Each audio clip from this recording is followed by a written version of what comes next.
বিশ্বনবী সালাম ফিরানোর পরে সর্বপ্রথম যে আওয়াজটা করতেন সেটা হচ্ছে আল্লাহু আকবার।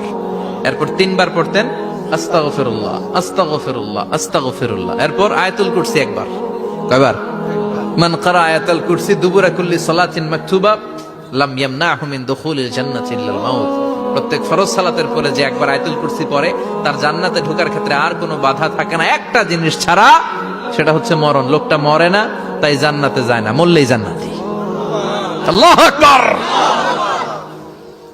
এরপরে 33 বার সুবহানাল্লাহ, 33 বার আলহামদুলিল্লাহ, 33 বার আল্লাহু আকবার। সবশেষে মিলাবেন লা ইলাহা ইল্লাল্লাহ ওয়াহদাহু লা শারীকা লা লাহুল মুলকু ওয়া লাহুল হামদু ওয়া হুয়া আলা কুল্লি শাইইন কাদির। এরপরে পড়তেন আল্লাহুম্মা আনতাস সালাম ওয়া মিনকাস সালাম তাবারাকতা ইয়া যাল জালালি ওয়াল ইকরাম। এরপরে পড়তেন আল্লাহুম্মা লা মানিআ লিমা আ'তাইতা ওয়া লা মু'তিয়া লিমা মানা'তা ওয়া লা ইয়ানফা'ু যাল জাদ্দি মিনকাল জাদ। এরপরে পড়তেন আল্লাহুম্মা ইন্না নাসআলুকাল হুদা ওয়াত তুকা ওয়াল আফাফা ওয়াল গিনা।